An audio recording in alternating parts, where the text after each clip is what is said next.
आइब्यूप्रोफेन की बात करते हैं, जिसको नॉर्मली हम हमारी बॉडी का टेम्परेचर और फीवर को कंट्रोल करने के लिए इस्तेमाल करते हैं।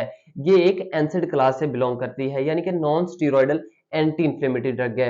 एक तो इसमें स्टीरॉयड्स नहीं होते, इसलिए ये बहुत ही इफेक्टिव होती है। उसके अलावा ये एक एंटी इन्फ्लेमेटरी ड्रग है, यानी कि अगर हमारी बॉडी में कहीं इन्फेक्शन की वजह से इन्फ्लेमेशन हुई है या सोजिश हुई है तो उसको भी ये कम करती है। ये काम कैसे करती है? ये हमारी बॉडी में प्रोस्टाग्लैंडिन्स की प्रोडक्शन को कम करती है। प्रोस्टाग्लैंडिन्स ऐसे केमिकल्स हैं जो हमारी बॉडी में फीवर को इंड्यूस करवाते हैं, पेन इंड्यूस करते हैं, उसके अलावा इन्फ्लेमेशन करवाते हैं। तो ये क्या करती है, ये इन प्रोस्टाग्लैंडिन्स को ब्लॉक करवा देती है, जिसकी वजह से अल्टीमेटली जो इसके बेनिफिट्स हैं वो हमें, यानी कि फीवर कम हो जाता है। उसके अलावा अगर बॉडी में या कोई हमें डेंटल पेन हो रहा है तो वो भी कम हो जाता है, और अगर इन्फ्लेमेशन हुई है किसी वजह से, मतलब कोई चोट आ गई है या इंजरी हो गई है, तो उसको भी अल्टीमेटली ये कम कर देती है। इसको जब आपने इस्तेमाल करना है तो खाने के बाद आपने इसको इस्तेमाल करना है, क्योंकि अगर आप इसको खाली पेट इस्तेमाल करेंगे तो ये आपकी जीआईटी डिस्टर्बेंस क्रिएट करेगी।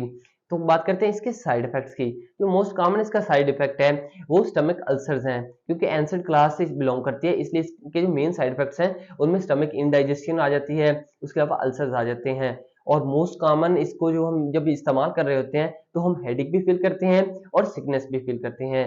तो जब भी आपने ये इस्तेमाल करनी है अपने डॉक्टर से कंसल्ट करना है, उसके अलावा ज्यादा देर तक इसको इस्तेमाल नहीं करना। और कुछ प्रिकॉशंस है, यानी कि ऐसे पेशेंट्स जिनको